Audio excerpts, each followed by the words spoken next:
Hey, it's snowy out, so it's a perfect day to bake, right? It could be better than baking on a snowy day. All right, we're gonna start out with some tart crust. So I have in here 2 cups of flour and 1/2 cup of powdered sugar. And to that, I'm gonna add 8 ounces or 2 sticks of softened butter, which I had to scale out because my Kerrygold comes in a tub and I didn't pre-plan that. We'll move that aside. We're gonna add some vanilla bean paste. Now this one doesn't have any eggs. It is a short crust, so we're just gonna add a good amount there.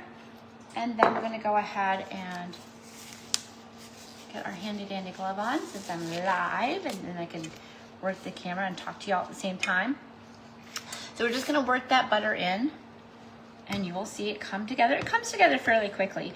You could use a mixer for this, but why dirty up one more thing? This is so easy. You just keep doing it, and it's gonna look like it's not gonna come together, but then all of a sudden it just does.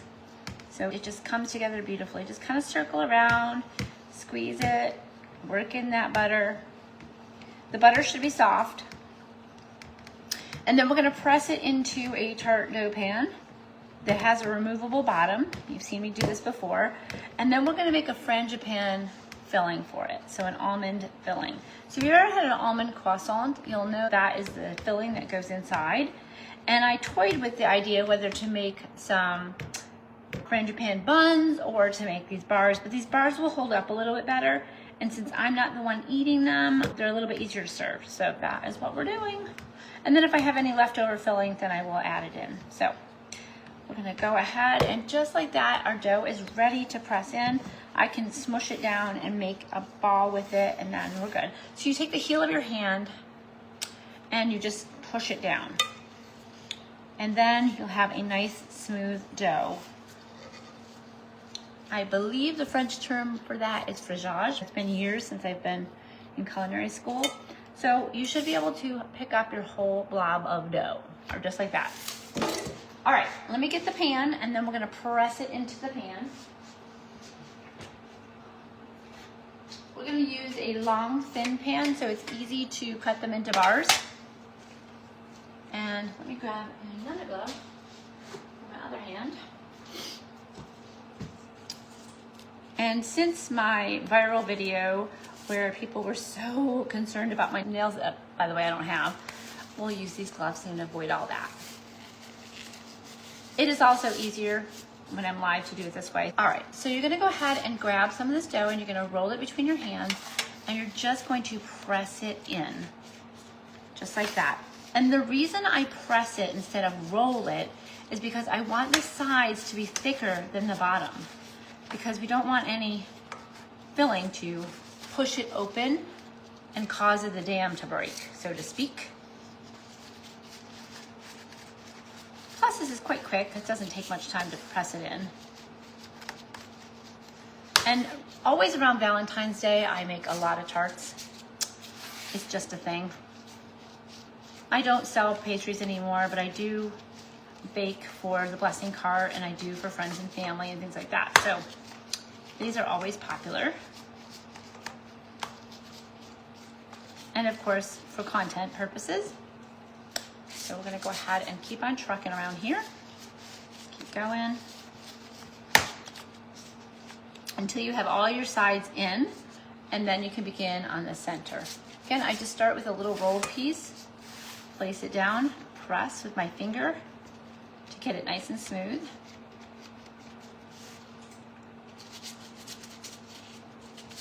And there are obviously many ways you can do this. You could roll out just the bottom piece and press it in, but honestly, I find this to be very efficient. And we'll use a bit of this plastic wrap, the polyfilm, to smooth it out when we're done.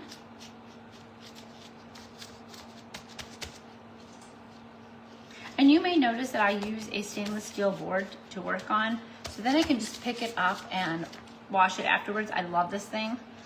I will try to remember to leave a link below in case you want one, because they're so super handy to have. And while this is baking, I thought we'd make a fun strawberry sourdough. So we're gonna bake this off, and then we're gonna, while it's baking, we're gonna make our frangipane filling. So now that it's all in, I'm going to smooth it out.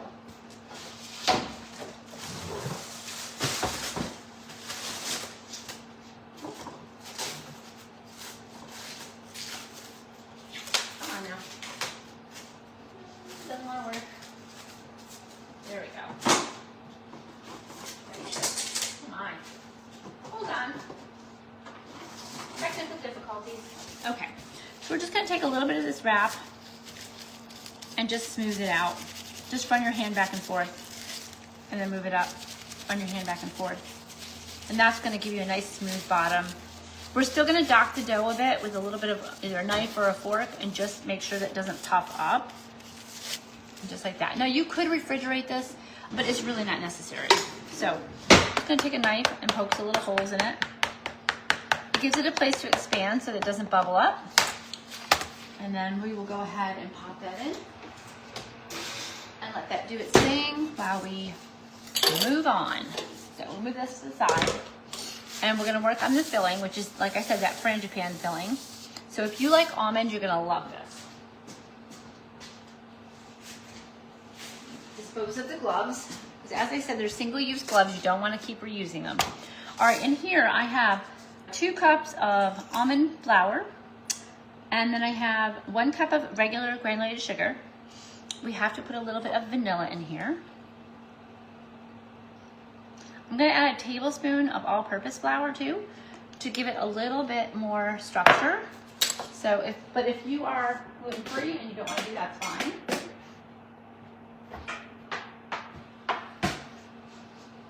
By the way, I absolutely love having these up on my thing because I don't have to search for them. They're always just right there. And then we're going to add a teaspoon of the almond extract.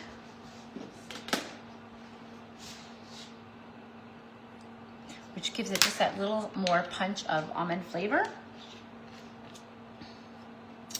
And we've got 2 eggs at room temperature. Now how I do that, I put them in warm water. And that helps them become room temperature. So we're going to crack them into a separate bowl so that we make sure we have no shells.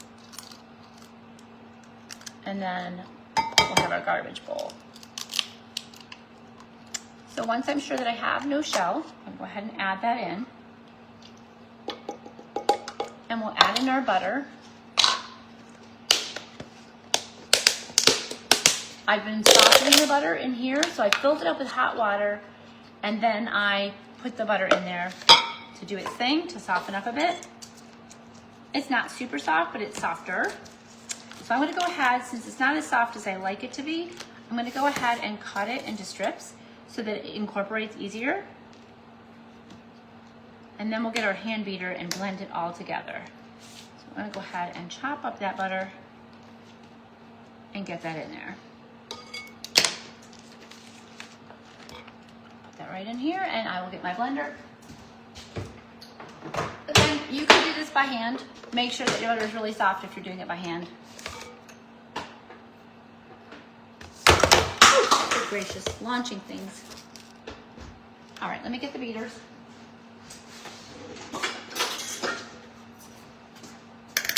See, to me, this is the perfect day. It's snowy outside, so I don't feel guilty for being in the kitchen all day. And it's just one of my passions. And so, of course, I like to share recipes and get everybody back to the kitchen. And this one doesn't want to go on there.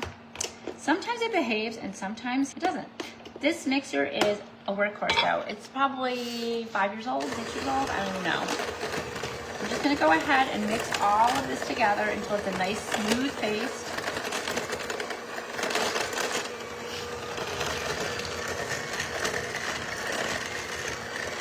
It'll take a few minutes. But almond anything is like my fave. I don't need it anymore, but I love the smell of it.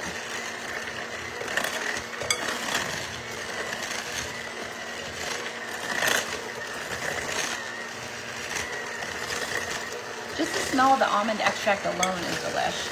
How about this bowl? I got this, it's the Drew Barrymore collection, and I just love it. You're gonna have to break up that butter a little bit.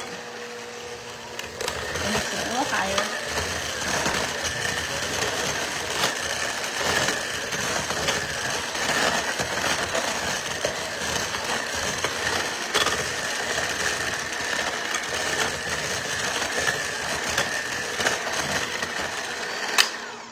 should look like a nice smooth paste at this point.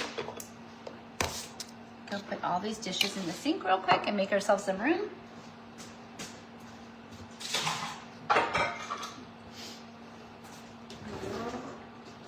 We'll get ourselves a spatula and just make sure we get all of it nice and smooth. It should look like this, like a paste. So that paste, almond paste, is going to give you a terrific flavor for this Frangipane Tart.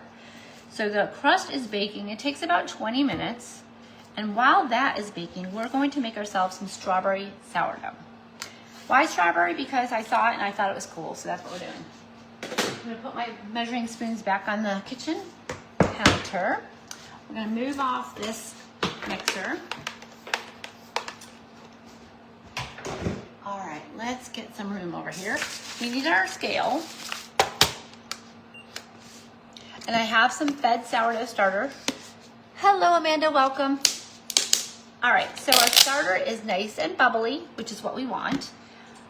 I used a package of these freeze-dried strawberries. I used one pack of them. They come already wrapped. And I rehydrated them in 300 grams of water.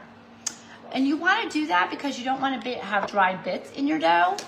So this is going to give it fun flavor and texture, and it's going to be really pretty. We want to add 120 grams of this sourdough starter. I'm going to grab a spoon.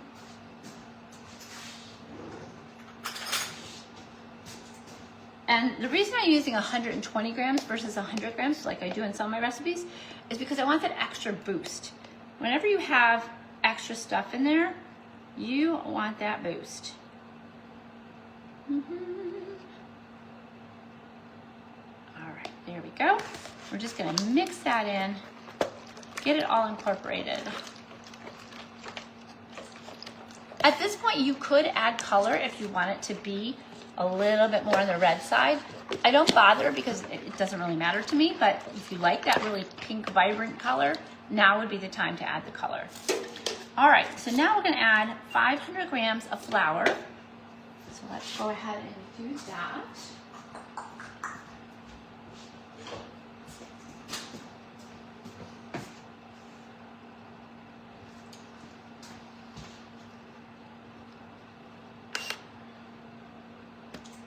My scale is being fussy here.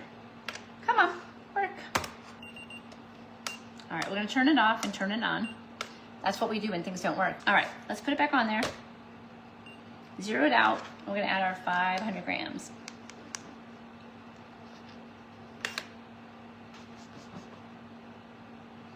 We're a little over. Take some out.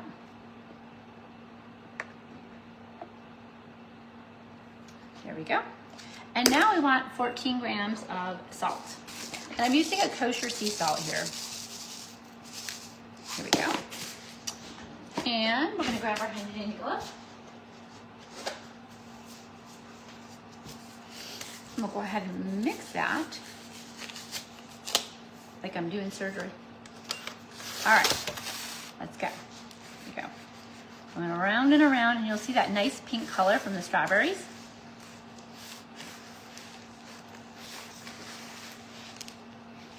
And you'll see I'm a little floury.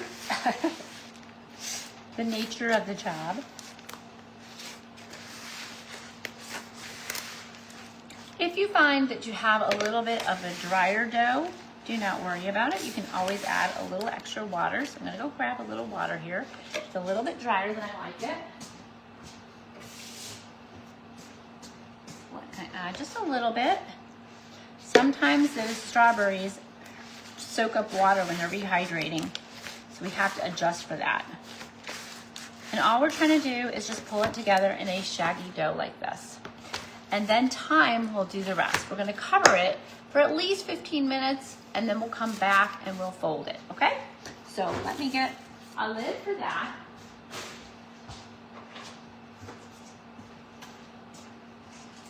And we'll just give that a little cover, let it do its thing, and we'll move on. I have a lot of different projects going at the same time because that's just how I bake. I like it that way. So we got our tart dough in the oven baking. We finished our frangipane filling. And then we have our strawberry sourdough started, and now we're gonna work on some whole wheat.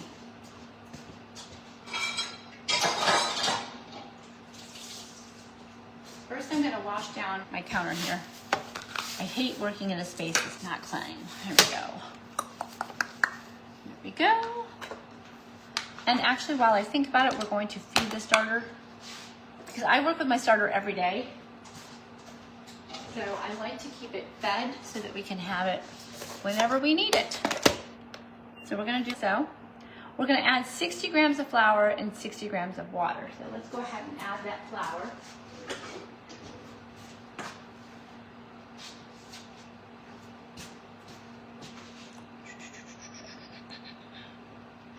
There we go, and then I'm gonna go grab some water.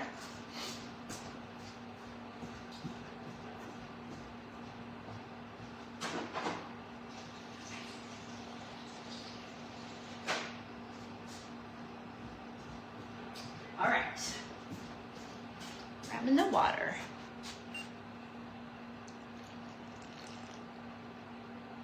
Go. Oop, a little splash more.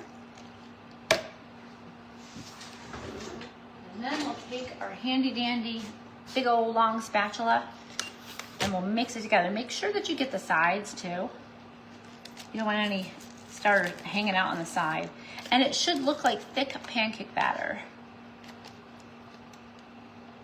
So kind of like that, so it sticks on there so you can see. All right, and then we're just gonna scrape out that right there, and we're gonna cover it back up, and it will be good to go in about 5 hours, but I'll probably use it tomorrow morning, to be honest with you. That's how it works. All right, let's check our dough here. It's looking good. All right, let's see here. So here is our tart dough. You can see it's got some nice color in here. We're gonna take it out of the pan.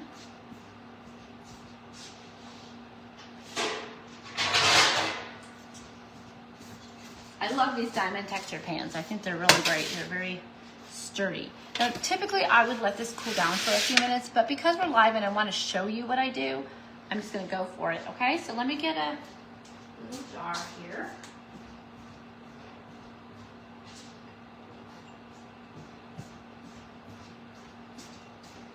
Okay, so this is what I do. I put something here that I put the tart pan on and then I let it drop through. Let's see if we can get this to work with it being so hot. I don't know if this is gonna work, but I think it will. So we're gonna come here and we're just gonna pull it down and it should release just like that. And then we're gonna come underneath and I'm going to slide my hand under here and transfer this to the pan, just like that. All right, we got lucky, it worked. Okay, so here we go, right? Here's our tart we just made. And now we're gonna go ahead and put this filling on here. So I'm gonna go ahead and just let it spread itself out. Tuck that back in there. And once it heats up a bit, it will be easy to spread. And the tart crust is so hot that it will help it spread a bit.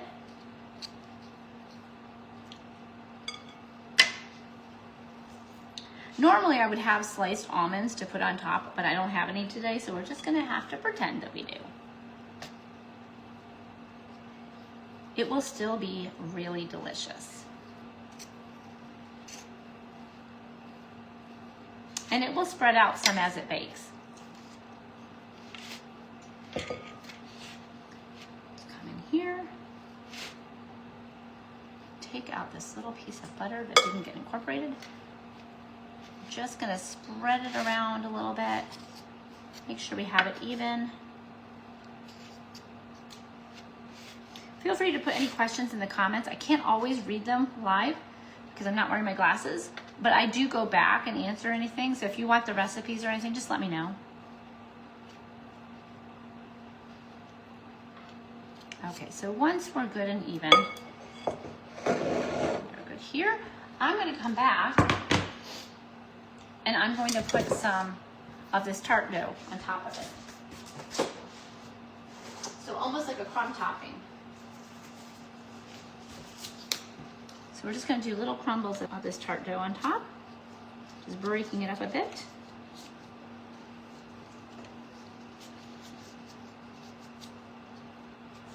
And that's just gonna give it a little more texture. And like I said, I would normally top it with some extra slivered almonds, but I don't have any, which is very unusual for me because I usually do have them, but it's all good. It's a snowy day and I'm not about to go out and get some. I went out this morning, actually my husband drove me because it's snowing and I don't like to drive in the snow a whole lot. And so went out to the blessing cart and brought some breads and some cookies and muffins and such. But that'll probably be it for my outgoing today. All right, then we're just gonna pop this back into a 350 oven until it is nice and done. Okay, so if you're doing this at home and you have slivered almonds, now is the time that you put the slivered almonds on top. But because we don't, we're not going to, so we're just gonna put this right back in the oven and let it do its thing.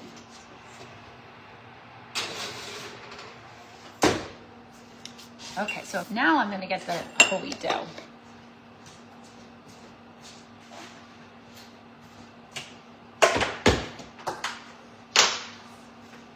Okay, about a year ago, I invested in one of these dough machines. Not because I don't like making dough by hand, because I do it all day long, just about every day, but I do like the convenience of being able to do two things at once. So while this is mixing in here, I can mix another dough by hand, and it just really works out well that way. So if you are a person that really likes to make bread by hand, by all means do that. But if you like to just have fresh dough ready and like you can put it in and go out and run your errands and come back and it's done. And I want to say it's definitely less than $100 for this machine.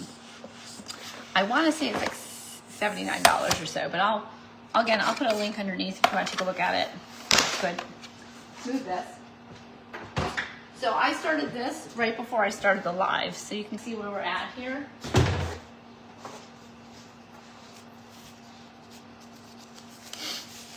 Take this out. We'll give it a little knead.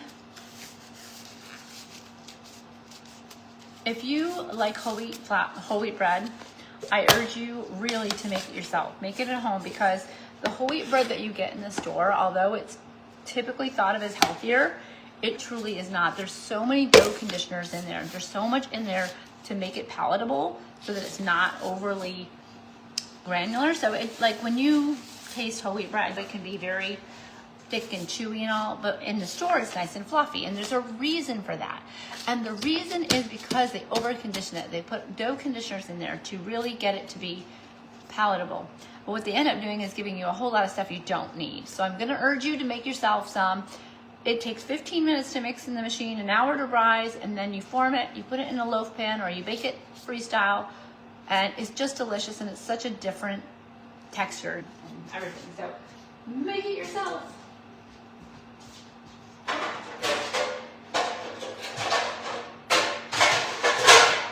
I'm gonna get a pan. And these liners are the best. Okay, so we're just gonna roll it up like we would think of a burrito. You're gonna come in the center, you're gonna pull it to the center, you press it down, pull it to the center, press it down, and tuck in your sides. And the reason I tuck in my sides is so that I get a kind of squared off loaf versus a kind of pointy loaf, so that when you make slices, you have a nice even slice.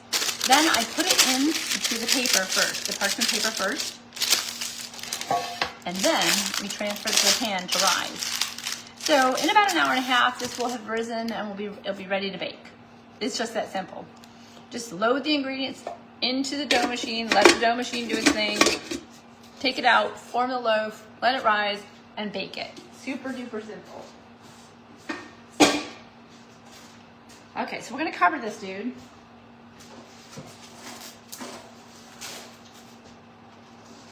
Somehow I messed up my big roll of plastic wrap. I don't know what happened, but it's all good. It's good.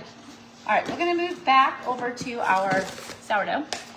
And it hasn't been very long since we mixed it, but it's good enough. It's got enough hydration in it that it's good enough to do. Now, you could fold it. You could slap and fold. So let me show you what a slap and fold is. Slap it down, fold it up. Slap it down, fold it up. Slap and fold. Slap, fold. It's a rolling fold. You don't want to lose our strawberries. Notice I did not add any flour or anything into this because we don't want to add anything. We want to keep it just as is. So there we have our nice smooth dough. Now I could knead it where I push it forward and roll it back, give it a quarter turn, push it forward, roll it back. Any of those methods work, okay? So don't be shy, get your fingers in there. It's not gonna hurt anything. You can touch your dough. The only reason I have gloves on, even though I scrubbed up like a surgeon, the only reason I have these on is because I'm live and it's hard to go and wash my hands the whole time, right? So you are in your own home and you can decide what you wanna do. Microplastics are not delicious, and so y'all know how I feel about that. So make your own decisions. A box of these gloves are about $6 plus shipping. They're very handy to have on hand, especially if you're cleaning. I don't love them for baking, but that's just me. I grew up in an era where no bakers wore gloves, ever. You just didn't do it. You wash your hands with soap and water, hot soap and water. You might have spritzed them with some isopropyl alcohol before you did it, but that's just how it was done. So, anywho, I will come back and show you what the tart looks like because I don't want you to have to sit here for half an hour and wait for it. And I'll show you what the breads look like too. So I hope that you have a wonderful day in this, wherever you are. For here, it's lots of snow. It's beautiful, but we're not used to snow in North Carolina, so we stay inside. So I wish you a great day, and thank you for joining me. And much love to everybody. Keep baking.